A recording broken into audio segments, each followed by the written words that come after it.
51세의 파비오 칸나바로는 2006년 월드컵 트로피를 들어올린 우아한 주장으로, 그리고 발롱도르를 수상한 보기 드문 수비수로 전 세계에 기억되고 있다.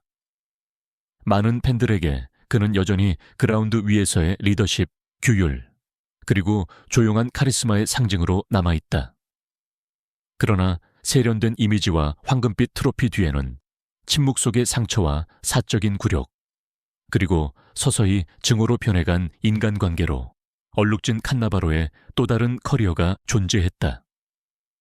훈련장, 라커룸, 그리고 회의실은 모두 아물지 않은 상처를 남겼다. 그리고 이제 수십 년간의 침묵 끝에 그는 자신이 가장 증오했던 5명의 이름을 마침내 공개할 준비가 되었다. 수년 동안 칸나바로는 자신의 원한에 대해 공개적으로 말하는 것을 피했다. 인터뷰는 트로피와 전술, 리더십에만 집중되었고, 그 이면에 따르는 감정적 대가는 거의 언급되지 않았다. 그러나 시간은 침묵을 풀어내는 힘을 가지고 있다. 최근의 한 성찰적인 대화에서 그의 발롱도르와 2000년대 중반 이탈리아 축구를 둘러싼 논란에 대한 질문이 이어지자 칸나바로는 잠시 망설인 끝에 성공이 쓰라림을 동반했다는 사실을 인정했다. 그런 순간들이 있었습니다. 그는 낮은 목소리로 말했다. 명성보다 존중이 더 빨리 사라진다는 걸 깨달았던 때 말이죠. 그 상처를 누가 남겼느냐는 질문이 이어지자 그는 잠시 멈췄다가 이렇게 덧붙였다. 당신이 상상하는 것보다 훨씬 많은 사람들이요. 바로 그 순간 그는 가장 깊은 상처를 남긴 5명의 남자를 공개하기로 결심했다. 5번 알베르토 마레사니. 파비오 칸나바로의 목록에서 5번째 이름은 알베르토 말레사니다. 그는 공개적인 갈등이 아니라 끊임없이 사람을 불안하게 만드는 의심을 통해 영향력을 행사했던 감독이었다. 매 경기가 영광이 아닌 생존의 시험이었던 파르마 시절, 말레사니는 칸나바로를 수비의 핵심으로 완전히 신뢰하지 않았다. 그 대신 칸나바로는 끝없이 로테이션을 돌며 의심을 받고 미묘하게 주변부로 밀려나야 했다. 훈련은 심리적인 전투가 되었다. 다른 선수들이 피지컬의 우월함으로 칭찬을 받을 때 칸나바로는 자신에게 부족하다고 여겨지는 점을 반복해서 상기받았다. 비공개 연습 경기 후 말레사니가 이렇게 말했다고 전해진다. 예측은 잘하지만 예측만으로는 경합을 이길 수 없다. 칸나바로에게 그 말은 분석이라기보다 판결처럼 들렸다. 그리고 그 다음 주말 그는 아무런 설명도 없이 벤치에 앉아야 했다. 가장 아팠던 것은 비판이 아니라 그 뒤에 이어진 침묵이었다. 지도도 안심시키는 말도 없었다. 오직 신뢰가 없음을 암시하는 결정들 뿐이었다. 칸나바로는 훗날 이 시기가 불편한 교훈을 남겼다고 회상했다. 노력은 언제나 존중으로 이어지지 않는다는 것이었다. 누군가가 당신을 언제든 대체 가능한 존재처럼 느끼게 만들면 그는 한때 이렇게 말했다. 당신은 일이 아니라 당신의 가치를 결정하는 그 사람을 원망하게 된다. 이처럼 조용히 신뢰가 무너져간 과정이 파르마를 떠난 뒤에도 오랫동안 칸나바로를 따라다닌 원한의 시작이었을까? 4번 루치아노 모끼. 칸나바로의 목록에서 4번째 이름은 한 번도 그라운드에 발을 디디지 않았지만 수많은 상대 선수들보다 그의 커리어에 더 큰 영향을 미친 인물이다. 루치아노 모지는 카메라와 팬들로부터 멀리 떨어진 닫힌 문 뒤에서 행사되는 권력을 상징했다. 칸나바로가 유벤투스에 몸담고 있던 시절, 그의 미래에 대한 결정들은 훈련장이 아니라 사무실에서 내려졌고 그 결정들은 깊은 상처를 남겼다. 칼치오폴리의 그림자 속에서 칸나바로는 충성과 생존 사이에 갇히게 되었다. 그는 유벤투스의 모든 것을 바쳤지만 어느 순간 자신이 만들어내지도 통제하지도 않은 스캔들 속으로 이름이 끌려 들어가고 있었다. 상황을 잘 아는 이들에 따르면 칸나바로는 자신의 입지가 어디인지 분명하게 설명받은 적이 없었다.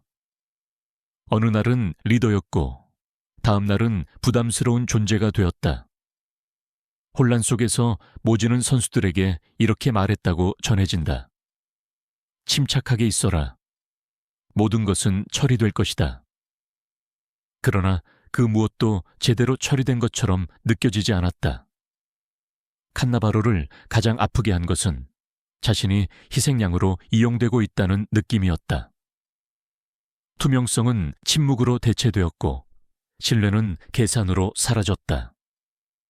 유벤투스가 강등으로 추락했을 때 칸나바로는 권력이 걸린 순간 개인의 진정성은 거의 의미가 없다는 사실을 깨달았다.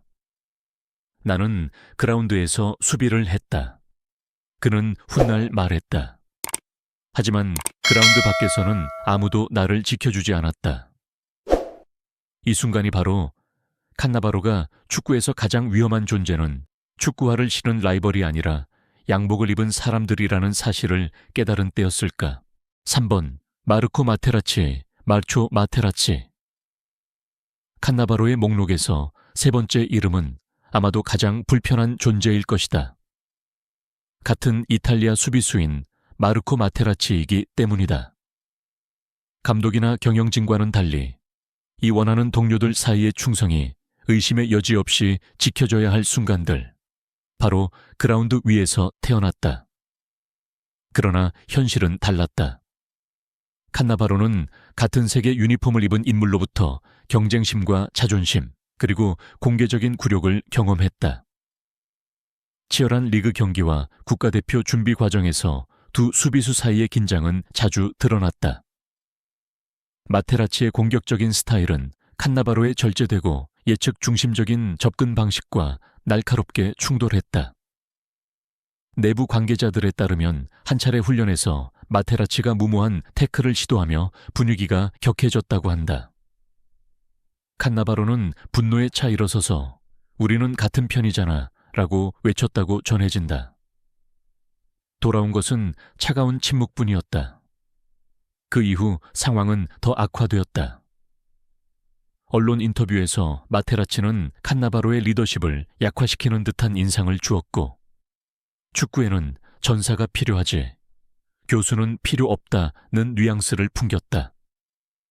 칸나바로에게 그 말들은 어떤 태클보다도 깊은 상처로 남았다. 라커룸 안에서의 존중이 공개적으로 무너지고 있었던 것이다. 칸나바로는 훗날 신체적인 충돌은 치유될 수 있지만 굴욕은 그렇지 않다고 인정했다. 상대 선수는 용서할 수 있다. 그는 한때 이렇게 회상했다. 하지만 동료가 당신의 가치를 의심하는 순간 그 상처는 그대로 남는다. 이 경쟁은 단순한 성격 차이였을까? 아니면 같은 꿈을 좇는 이들 사이에서도 질투가 존재할 수 있다는 증거였을까? 2번 로이 킨. 칸나바로의 목록에서 두 번째 이름은 전혀 다른 형태의 증오를 상징한다. 그것은 반복적인 신체 충돌과 그의 축구 철학과 격렬하게 충돌했던 사고방식 속에서 만들어진 감정이었다. 로이킨은 위협 그 자체의 화신이었다. 그는 공포가 재능만큼이나 효과적이라고 믿는 선수였다. 칸나바로가 킨의 정신력이 지배하는 팀들과 맞붙을 때마다 전달되는 메시지는 분명했다. 존중보다 지배가 먼저라는 것이었다. 여러 차례의 긴장감 넘치는 유럽 대회 밤들에서 칸나바로는 경기 초반부터 표적이 되곤 했다. 아직 경기에 완전히 적응하기도 전에 거친 태클이 날아들었고, 어깨는 갈비뼈로 밀려들었으며 스터드는 조금씩 지나치게 높게 들어왔다. 특히 잔혹한 충돌 이후 칸나바로가 항의하자 돌아온 것은 차가운 한마디였다고 전해진다. 이게 축구다. 일어나. 주심은 경기를 계속 진행시켰고 메시지는 다시 한번 각인되었다. 버티거나 사라지거나. 칸나바로에게 남은 것은 통증이 아니라 의도였다. 이것들은 타이밍이 어긋난 태클이 아니었다. 그것은 선언이었다. 그는 훗날 킹과 같은 선수들이 경기의 분위기를 좌우하도록 허용되었고, 그로 인해 기술은 취약함으로 전락했다고 회상했다. 공격성이 찬양받는 순간 칸나바로는 한 번 이렇게 말했다. 지능은 약점이 된다. 이 원한은 축구를 지키기 위해서는 그것을 부수려는 이들을 견뎌내야 한다는 깨달음에서 자라났다.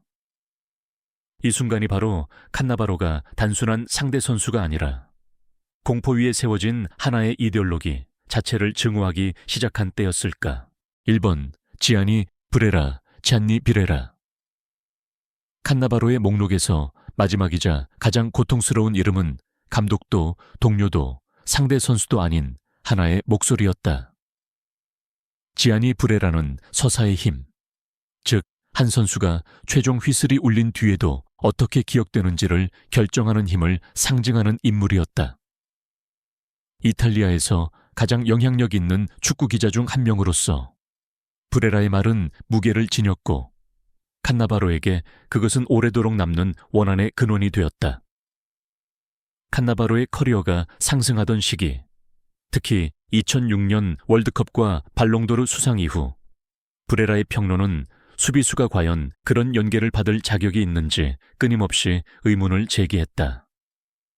그의 칼럼과 TV 발언들은 칸나바로를 수비의 시대를 상징하는 존재로 묘사하며 그의 성공이 개인적인 탁월함보다는 공격수들의 빈곤함을 반영한 것처럼 암시했다. 수비수가 모든 것을 차지한다는 건, 브레라는 한때 이렇게 말했다. 경기의 위대함보다 쇠퇴를 더 많이 말해준다.